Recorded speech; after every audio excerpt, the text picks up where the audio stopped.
Greetings, Daily Dosers.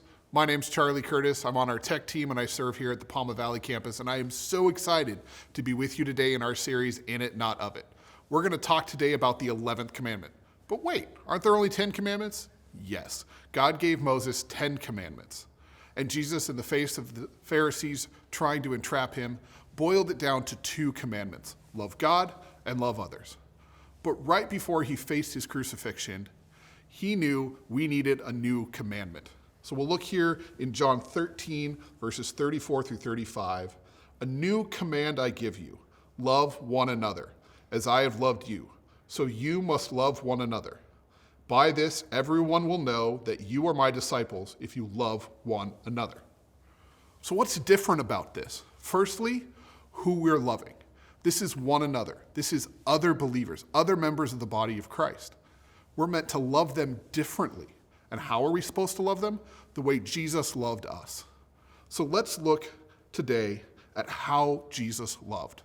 Firstly, Jesus loved unselfishly. He didn't need the disciples. He didn't need these 12 men, but he knew they needed him.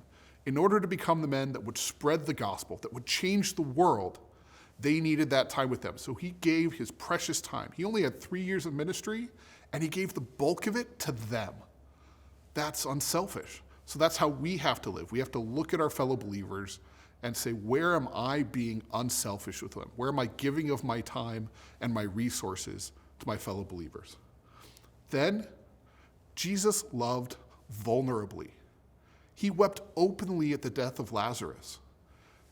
He let people see his humanity and his heart. He grieved with them, he rejoiced with them, and that's what we're called to be. As we're in our life groups, are we opening up about who we are? Are we going in there with a mask? Are we pretending our lives are okay when they're not? This is the place with other believers where we need to be vulnerable. We need to share ourselves with them and let them share themselves with us. Also, he loved practically. Jesus got on his knees just before giving this commandment and washed his disciples' feet. This wasn't symbolic at first. This was practical. This was wiping dirt and feces and the muck of the roads off their feet so they would be clean. And that's what we have to be with each other. We have to step into each other's lives when things are difficult. When our fellow believers, when they make mistakes, when they fall, we don't turn away from them. We don't remove them from community.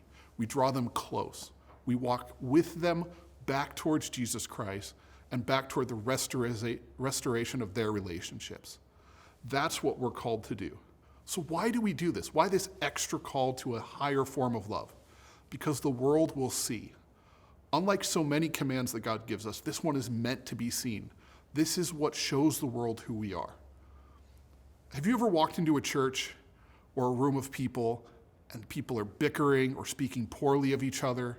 You don't want to stay there. You don't want to be part of that. I wouldn't. Or if you walked into a place where people who are different, people who look different, people who vote different, people who make different choices in life are living in fellowship and community and love, that's a place you want to be. And that's the place the world wants to be. And that's how we draw people to Christ, is by drawing them in to that community of love. So this week, take the time to look at your relationships and look where you can love fellow believers the way Jesus loved you. Thank you so much for joining us. We'll see you next time.